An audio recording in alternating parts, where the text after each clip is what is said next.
नमस्कार दोस्तों, हर्षित द्विवेदी एजुकेशन में आपका स्वागत है। मेरा नाम है Vineet Sagar. Weekly mock questions for prelims. Last week से इंपॉर्टेंट क्वेश्चंस कौन कौन सा है चेक करते हैं। Question number 1, consider the following statements with respect to Belagavi border dispute which are correct. Video pause कीजिए, स्टेटमेंट्स पढ़ लीजिए, 3 सेकंड के बाद हम आंसर डिस्कस करेंगे। Now the answer is option B 3 only. देखिए 1 और 2 गलत है। बेलगावी बॉर्डर डिस्प्यूट, इसे बेलगाम बॉर्डर डिस्प्यूट भी बोलते हैं। महाराष्ट्र और कर्नाटक के बीच में एक एरिया है बेलगाम। आप देखिए 1947 में जब इंडिया इंडिपेंडेंट हुआ था तो Belgaum came under Bombay state, पर 1956 का स्टेट रीऑर्गेनाइजेशन एक्ट के अनुसार Belagavi was handed over to Mysore state. 1973 में मैसूर स्टेट का नाम बदल के कर्नाटक कर दिया गया था। यह बात आपको पता होगा। अब देखिए दोस्तों, प्रॉब्लम यह है बेलगाम एरिया में या फिर बेलगावी एरिया में मैक्सिमम मराठी स्पीकिंग पॉपुलेशन है, इसलिए महाराष्ट्र और कर्नाटक के बीच में इश्यू है। महाराष्ट्र ये बोलते हैं ये एरिया पूरा हमें दे दो, तो काफी प्रॉब्लम हुआ था। तो 1966 में यूनियन गवर्नमेंट ने क्या किया, एक कमीशन अपॉइंट किया under the former chief justice Mehrchand Mahajan. इस कमीशन को महाजन कमीशन भी बोलते हैं। वैसे कमीशन का रिपोर्ट यह आया था कि बेलगाम एरिया कर्नाटक को ही देना चाहिए, ठीक है, पर अभी भी सुप्रीम कोर्ट में केसेस पेंडिंग है, राइट। जो भी है, अब स्टेटमेंट्स देखिए। It is an inter-state dispute between Karnataka and Tamil Nadu, गलत। After India's independence in 1947, Belgaum came under Madras state, गलत। एक्चुअली बॉम्बे स्टेट होना चाहिए था, अभी के लिए कर्नाटका के अंदर है। महाजन कमेटी के बारे में लिखा है, बिल्कुल सही है। So answer is option B 3 only. Question number 2, consider the following statements with respect to delimitation of constituencies which are correct. Video pause कीजिए और आंसर बताइए।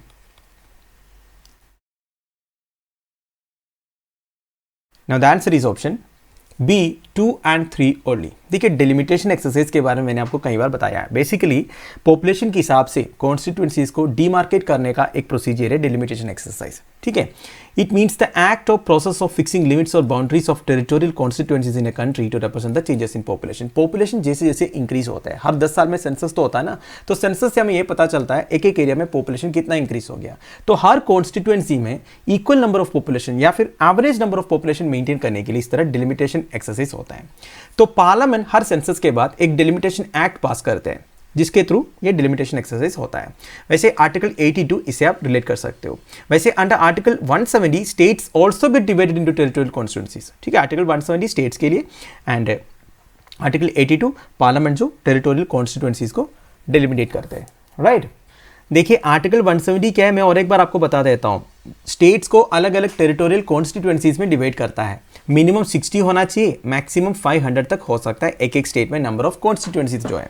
तो डिलिमिटेशन एक्सरसाइज सबसे पहली बार कैरी आउट हुआ था 1950-51 में, एंड अब तक 4 बार डिलिमिटेशन कमीशन सेटअप हुआ था। देखिए डिलिमिटेशन कमीशन एक्ट के अनुसार सेटअप किया जाता है 1952 में, 63 में, 73 में और 2002 में। 81 एंड 91 सेंसस के बाद डिलिमिटेशन एक्सरसाइज कंडक्ट नहीं किया था।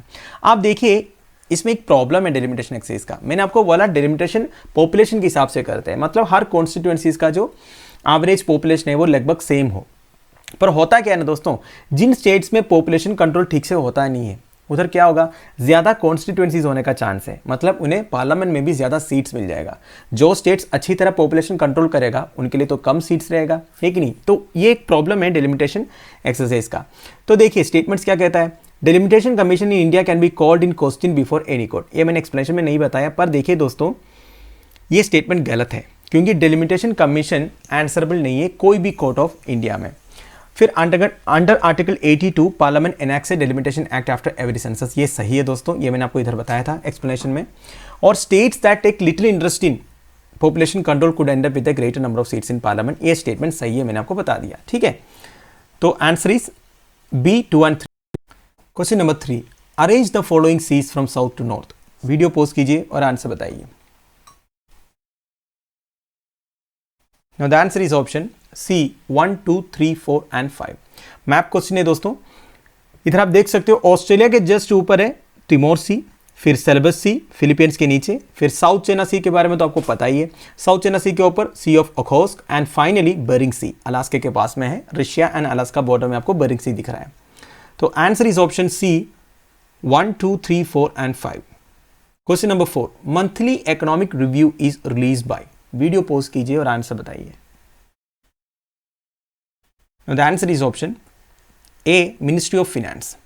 देखिए मंथली इकोनॉमिक रिव्यू रिलीज हुआ था मिनिस्ट्री ऑफ फिनेंस की तरफ से। इसमें से ये पता चला इंडिया का real gross domestic product which grew 8.4% in the September quarter and even exceeded the pre pandemic output level will likely gain. Basically GDP का फोरकास्ट देते हैं इस रिपोर्ट में, और हमारा इकोनॉमी का ग्रोथ किस तरफ होगा इस सब के इंडिकेटर्स वगैरह इस रिपोर्ट से हमें पता चलता है। ठीक है, तो मंथली इकोनॉमिक रिव्यू ये मिनिस्ट्री ऑफ फिनेंस के द्वारा रिलीज होता है। वैसे दोस्तों ये रियल जीडीपी मतलब क्या होता है? दो टाइप का जीडीपी काउंट होता है, real GDP and nominal GDP. Real GDP मतलब जब इन्फ्लेशन को भी काउंट किया जाता है, नॉमिनल जीडीपी मतलब जिसमें इन्फ्लेशन काउंट नहीं किया जाएगा। ठीक है, देखिए एक साल का जीडीपी जब अगले साल से जीडीपी से आप कंपेयर करोगे तो इन्फ्लेशन तो हुआ होगा ना, चीज़ों का रेट बढ़ गया होगा, तो आपको एक्चुअल जीडीपी पता नहीं चल पाता है। तो रियल जीडीपी में वो इन्फ्लेशन रेट को भी माइनस कर देते हैं। नॉमिनल जीडीपी में क्या है, बस तब का जो रेट है उसके हिसाब से बता देता है। ठीक है, तो यह है रियल एंड नॉमिनल जीडीपी का difference. So question number 5, consider the following statements regarding genetically modified organisms in India. Video pause कीजिए और आंसर बताइए। Now the answer is option B, too early। देखिए क्या लिखा है, no GM crop has ever been approved for commercial cultivation in the country. ये गलत है दोस्तों, क्योंकि कॉटन एक ऐसा कमर्शियल क्रॉप है जिसमें कमर्शियल कल्टीवेशन अलाउड है। मतलब कॉटन का genetically modified version commercial cultivation allowed है इंडिया में। फिर क्या है, genetic engineering appraisal committee is responsible to approve the release of genetically engineer organism. Obvious सी बात है दोस्तों, जितनी भी जेनेटिक मॉडिफिकेशंस होता है उसका final approval genetic engineering appraisal committee के तरफ से मिलना होता है। ठीक है, फिर approval of GASC is required to sell and import any food और food ingredient derived from GMOs। देखिए ये स्टेटमेंट गलत है, क्योंकि फूड एंड फूड इंग्रेडिएंट जितने भी प्रोडक्ट्स हैं उनका अप्रूवल के लिए और एक ऑर्गेनाइजेशन है, वो क्या है, food security and standards authority of India, जिसे आप FSSAI बोलते हो। ठीक है, तो ये जो जेनेटिक इंजीनियरिंग अप्रेजल कमेटी है ये किस मिनिस्ट्री के अंडर आता है? Ministry of environment, forest and climate change. ये भी आप ध्यान दीजिएगा, बाकी कुछ डिटेल से आप पढ़ सकते हो। Question number 6, consider the following statements regarding uranium contamination which are correct. Video post कीजिए और आंसर बताइए। Now the answer is option C, both 1 and 2। देखिए दोस्तों क्या लिखा है, high levels of uranium in food and drinking water can lead to severe health effects like kidney damage. देखिए इस तरह की कोई भी कंपाउंड हो या फिर एलिमेंट हो, इसे अगर हमारा फूड एंड ड्रिंकिंग वाटर में इसका प्रेजेंस होता है तो ऑब्वियस सी बात है हमें हेल्थ इफेक्ट्स तो होगा। तो पहला स्टेटमेंट तो आप बिना कोई डाउट का सही कर सकते हो। फिर bureau of Indian standards has not at specified the norm for specific uranium levels in drinking water. ये भी सही है, थोड़ा डाउट आ सकता है, ये मैं बता देता हूँ क्या है। देखिए वैसे bureau of Indian standard is working to incorporate the maximum permissible limit of uranium, पर अभी तक ये हुआ नहीं है। मतलब मैक्सिमम परमिसिबल लिमिट इन्होंने अभी के लिए एस्टिमेट करके रखा है 0.03 मिलीग्राम पर लीटर। ठीक है, वैसे दोस्तों देखिए Indian standard for drinking water specification has specified the maximum acceptable limits for radioactive residues. वैसे हमारा ISO जो है इन्होंने स्पेसिफाई कर रखा है, पर ये स्पेसिफिकली यूरेनियम के लिए नहीं है।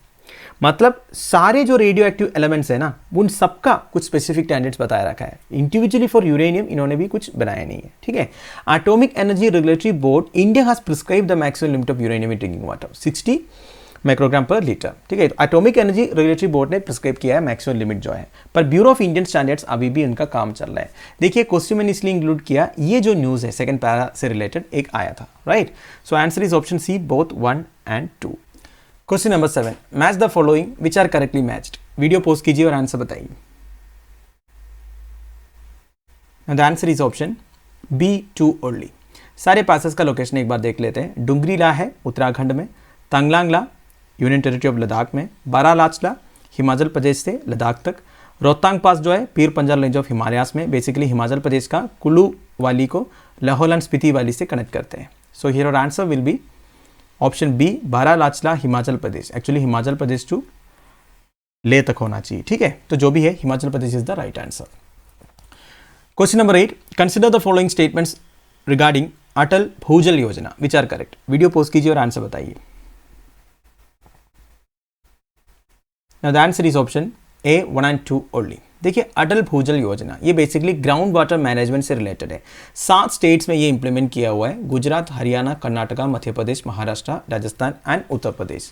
बेसिकली एक सेंटर सेक्टर स्कीम है, मतलब 100% सेंटर की तरफ से फंडिंग आएगा, पर सेंटर का जो 6000 करोड़ का फंडिंग है इसका 50% वर्ल्ड बैंक से आया हुआ है एंड इंप्लीमेंट किया जा रहा है मिनिस्ट्री ऑफ जल शक्ति, राइट। तो स्टेटमेंट देखिए, it is a world bank funded central sector scheme for ground water management, बिल्कुल सही।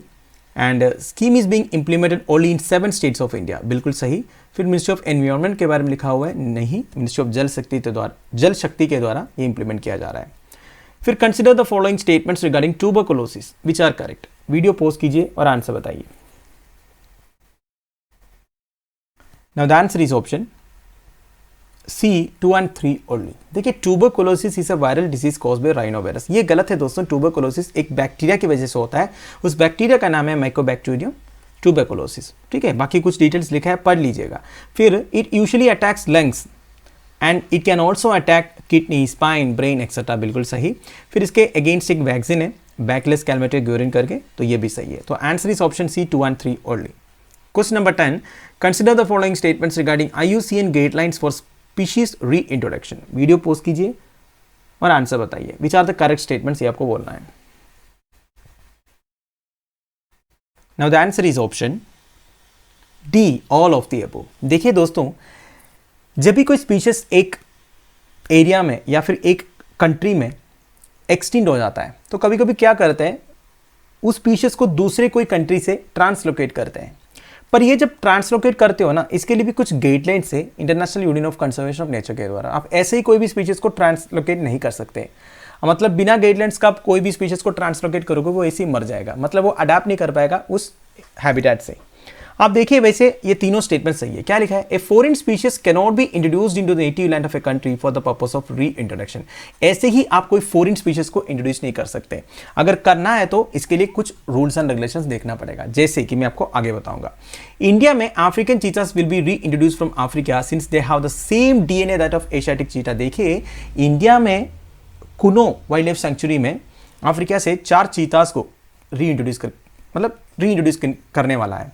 ऐसा क्यों किया जा रहा है, वैसे ऐसे नहीं कर सकते ना, क्योंकि एशियन चीटास और अफ्रीकन चीटास का DNA मिलता है, तो अफ्रीकन चीटास को एशिया में प्रॉब्लम नहीं होना चाहिए, ठीक है। वैसे इंडिया में चीतास बहुत पहले था, ये हंटिंग वगैरह मतलब ह्यूमन एक्टिविटीज़ की वजह से ये पूरे एक्सटिंक्ट हो चुका है, तो ये स्टेटमेंट भी सही है।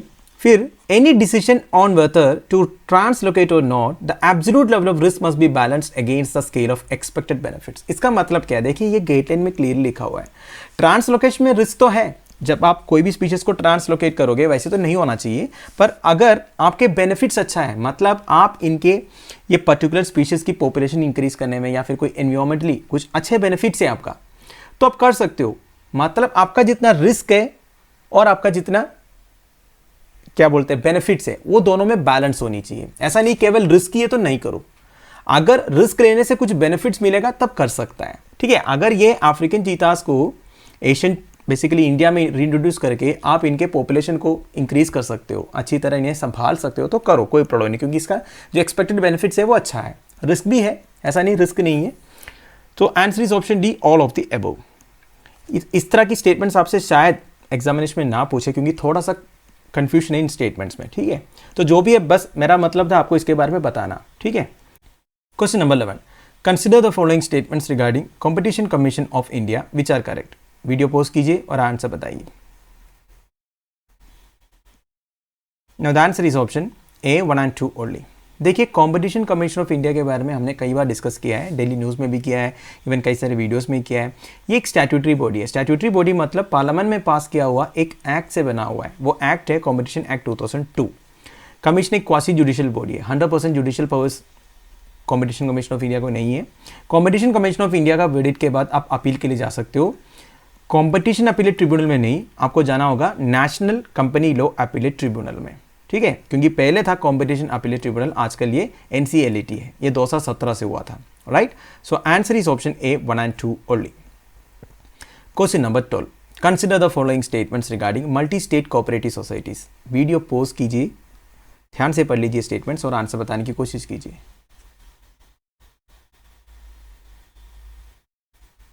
Now the answer is option B both statement 1 and 2 are correct but statement 2 is not the correct explanation of statement 1। क्या लिखा है? Administrative and financial control of a multi state cooperative society central registrar के पास है, बिल्कुल सही। फिर क्या लिखा है? मल्टीपल स्टेट कोऑपरेटिव सोसाइटीज जो है स्टेट लिस्ट में है। दोनों स्टेटमेंट सही है पर दोनों स्टेटमेंट के बीच में कोई रिलेशन नहीं है, इसलिए both statement 1 and 2 are correct but statement 2 statement 1 का करेक्ट एक्सप्लेनेशन नहीं है। So answer is option B. Question number 13, in terms of parliamentary terminology, what do we call a rule of a legislative procedure under which a further debate on a motion can be stopped? Video post कीजिए और answer बताइए। Answer is option A, closure. देखिए closure मतलब क्या होता है?